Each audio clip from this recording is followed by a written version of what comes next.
Our story opens today under the big top of Ring-a-Ding Brothers Circus. Ring-a-Ding Brothers presents, for the first time anywhere, the great fettuccine in a death-defying triple somersault into a damp handkerchief. 1, 2, 3. Ooh. Uh-oh. He missed the handkerchief. Hey, that does it. I'm a quit. How come, Fettuccine? Because of that hurt. You didn't tell me it wasn't gonna hurt. Well, I guess we get a new trapeze act. Don't be silly. Where are we going to find anybody else stupid enough to try a triple somersault into a damp handkerchief? Of course. George of the Jungle. And so it was that those two arch criminals, Tiger and Weevil, soon had a new nefarious scheme to carry out. Need, eh, Tiger? For shipping George of the Jungle to the new 90s stage, we gets 10,000 clams. I'd still rather be paid in real money. Our money can be trace changed. So can 10,000 clams, especially at low tide. Meanwhile, unaware of the impending danger, the jungle monarch surveyed his tropical umpire. That tropical empire. Whatever. Suddenly, his keen ears picked up the sound of a lady in distress. Lady in distress. George, go. Little did George know it was all a dastardly trick. Help! Murder! Police! This has been a recorded message. Hey, listen. That's George now. How can ye tell? Call it a lucky guess. Is the trap ready? Ha ha! Ready, seething Tiger. All right. Now. You left the back open. When will you learn to keep your trap shut? We're safe, Weevil. He's out cold. What, that? I say we're safe. You're out. Now that tropical umpire. Within minutes, the ape-man was loaded onto a bamboo pole and on his way to the coast. Not fair to take George out of jungle. Jungle is George's element. And speaking of elements, there he was, trusting, faithful Shep. That's elephant, not element. Well, it's too late now. And a good doggy, Shep. Sick 'em, boy. Faster, Weevil. He's gaining on us.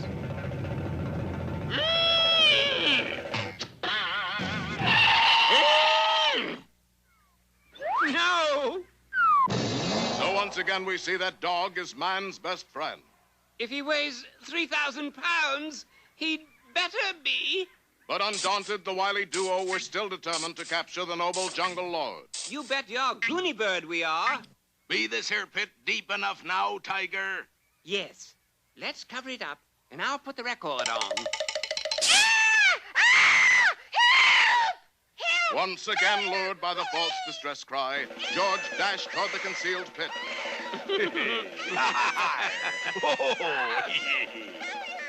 But just before George set foot on the trap... Oh, a lion! Run! This way! No, not this way! Oh, hi, Leon. Long time no see. Crikey! Even the lions be on his side. Leon owed George favor. George once took thorn from his paw. Right, Leon? A fierce African storm raged all that night, and by dawn had poured down enough water to float the two villains out of their pit. I've been treading water so long, I've got webbed feet. How about you, Weevil? But 10,000 clams is 10,000 clams, and that very afternoon found the blackguards skulking beneath George's treehouse. George, how can you be so sure that Tiger and Weevil have gone? George, see no weevil, hear no weevil, speak no weevil. He's disappeared. I don't blame him. You beasts, what did you do? We came, we sawed, we conked him. Let's make tracks, Weevil. And so it appeared that the villains finally had George in their oily clutch. Ape, we must do something. I should think so. That hole makes a frightful draught. Things looked dark for our hero. That much better. Now George called for help from animal friends. What be that? You see, any minute now, Wiggy, the rhinoceros, come to rescue. Sure enough, the bushes at the side of the road parted, and there came charging out of them not a rhino, but a giant man-eating mulberry bush. Seymour! How about that? George called for Wiggy, get Twiggy. The fierce plant set to work and demolished the villain's jeep. Then it demolished the villain. We give up. Even the ready plants are on your side. Sure, Seymour owed George favor. You mean? Yes, George once took paw from his thorn. So the villains had to depart empty-handed. And now we shall never know whether George could actually do a triple somersault into a damp hanky. Ah! The answer is no. When you find yourself in danger, when you're threatened by a stranger, when it looks like you will take a licking, there is someone waiting who will hurry up and rescue you. Just call for Super Chicken. Fred, if you're afraid, you'll have to overlook it. Besides, you knew the job was dangerous when you took it. He will drink his super sauce and throw the bad guys for a loss, and he will bring them in alive and kicking. There is one thing you should learn when there is no one else to turn to. Call for Super Chicken. Call for Super Chicken. One children's birthday party is pretty much like another. First, there is the singing. Happy birthday, dear Billy Joe Richard. Happy birthday to you. Then comes the blowing out of the candles, the opening of the presents, and the robbery. Robbery? Yes, robbery.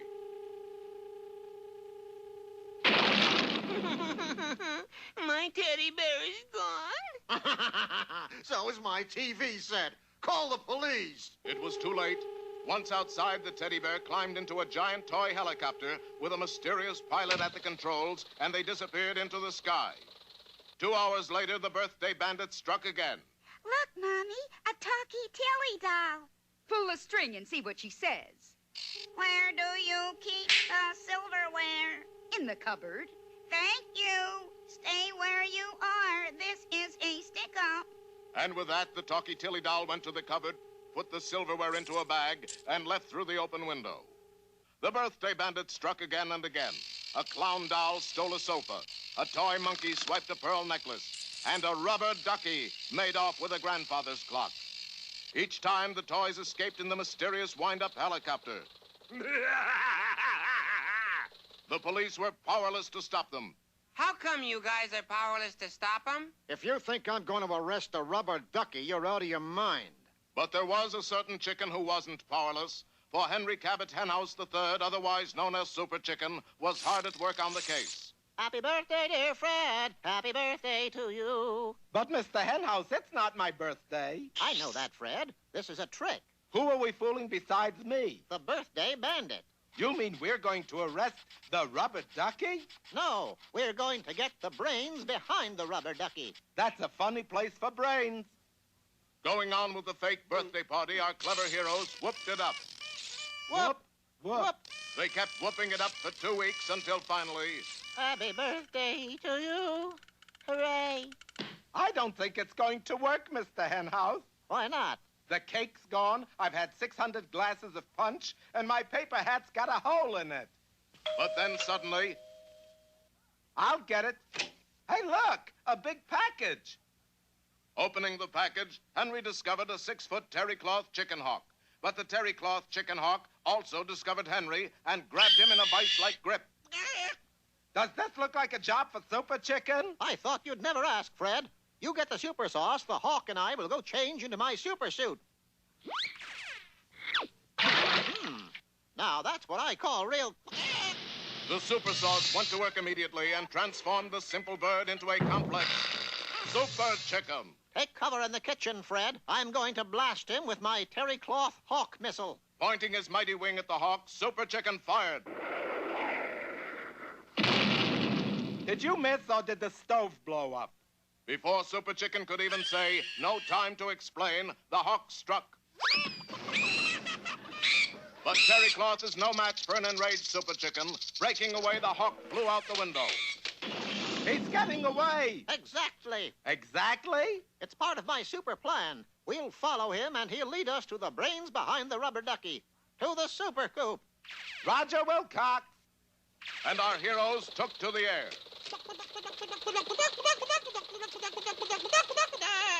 Now our scene changes to the huge toy factory of Salvador Ragdolly, a power-mad toy maker.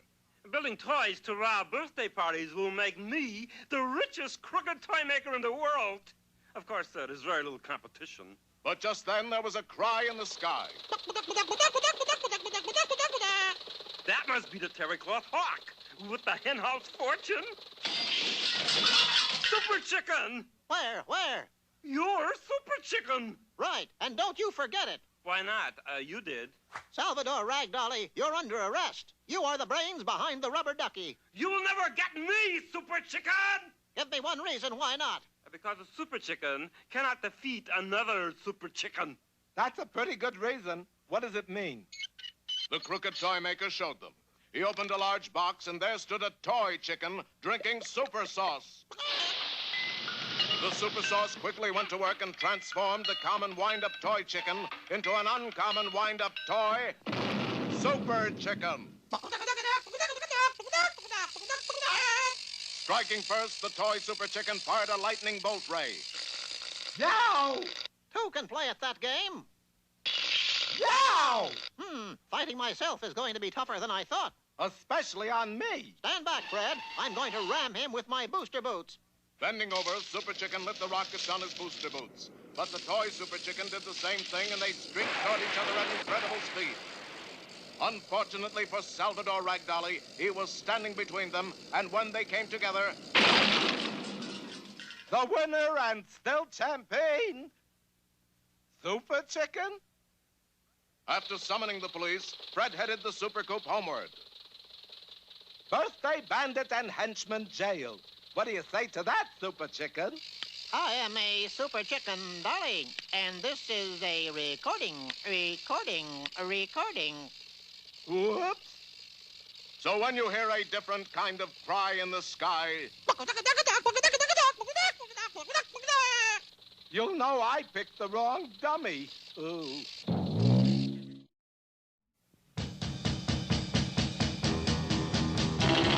Tom Slick, let me tell you why he's the best of all good guys. Tom Slick, in the Thunderbolt Slapper, once he's on your tail, he won't quit because you know there's no such word as fail to. Tom Slick. Welcome to the scorching sand dunes of Hotfoot Desert in northern Africa. This is the scene of the annual Dune Buggy Race, sponsored by international sportsman Sanford Nitty, inventor of Nitty Grits, the breakfast food spurned by millions. Favorite in today's race is, of course, all-around champion and snappy dresser, Tom Slick. Yay! Yes, Marigold, I've converted the Thunderbolt Grease Slapper to a sand dune buggy. Oversized tires, lowered gear ratio, and the darlingest little fringe on top.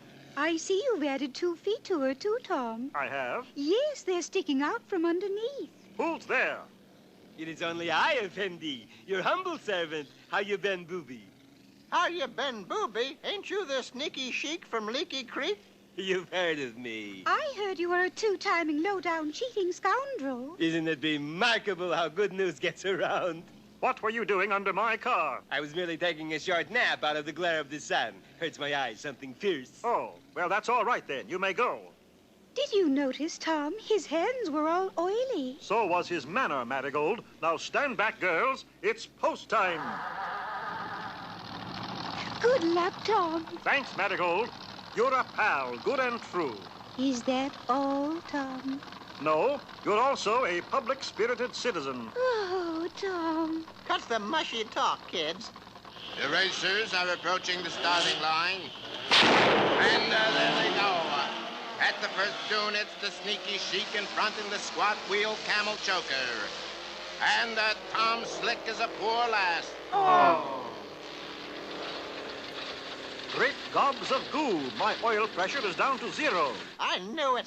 That sneaky sheik took out Tom's crankcase drain plug. Quick, Gertie, let's take this oil drum. and beat it? You had to say it, didn't you? Guided by a trail of oil spots, Gertie and Marigold set out to wave Tom. Miles ahead, the sneaky sheik is protecting his lead. But here come the others. What is this? The sheik is dragging something behind him. It's a sand drake. Oh, dirty fool, dirty fool. Well, dusty fool anyways. Now the sneaky sheik turns a lever. The rake flips over and he jettisons the sand rake in the path of the oncoming cars. Blinded by dust, they cannot see it, and... Uh-oh, it's blowouts for everybody. Of course, I don't play favorites. But what of Tom Slick? I've replaced the drain plug. Fill her up with oil, Gertie. Now, Tom, on to victory, on to glory. I'm supposed to go to Benghazi.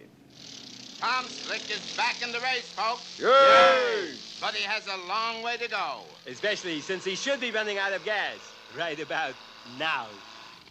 The sneaky sheik is right, folks. It looks bad. But what's this? Just ahead of Tom, an Oasis. That's Oasis. Whatever. Last chance garage and service station. Fill her up, sir. Going to be kind of hard to do, Sonny.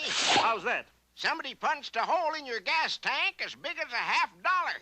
Confound that sneaky sheik. I've got to plug it up. You got $50? No, but I've got 2 quarters. They'll have to do.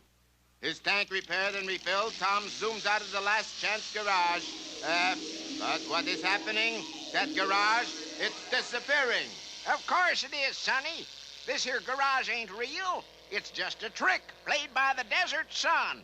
You mean? Yep, it's a mirage garage. Tom is gaining, Gertie. Go, go, go, Tom boy. Tom Slick, what are you doing here? My job, sneaky sheik. Proving that cheaters can't win. Yay! In that case, I'm forced to use my instant quicksand pills. Quicksand pills? Yes, quicksand pills. Uh-oh, the sheik is sprinkling quicksand pills on the desert floor ahead of Tom. The sand is softening up. The grease slapper is slowing down. She's slowing down. Now she's going down.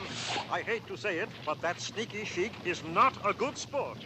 And as Tom sinks slowly in the west, the sheik heads for the finish line. But wait, over the horizon comes a rescue helicopter. Yay! Steady, hon. Ooh. Hang on to the steering wheel, Tom boy. Pick her up, Marigold. Oh. Oh. Thanks for the lift, girls. The sneaky sheik looks like a sure winner. But wait, charging over the dunes like an avenging aardvark comes good guy Tom Slick. In the stretcher run, it's Tom Slick. It's the sneaky sheik. It's Tom. It's the sheik. It's over. Yes, but who won? Yeah, who won? Who melts? Tom Slick. Yay! Yes, this beautiful trophy now goes to... Correction. This beautiful trophy now goes, period. This sneaky sheik is stealing the trophy. He's heading for that brick wall. Brick wall? In the middle of the desert? Don't be silly. I know a mirage when I see one. But, Tom, how did a brick wall get in the middle of the desert? Let's just call it a desert mystery, Marigold. On second thought, let's just call it a heck of a lot of hard work.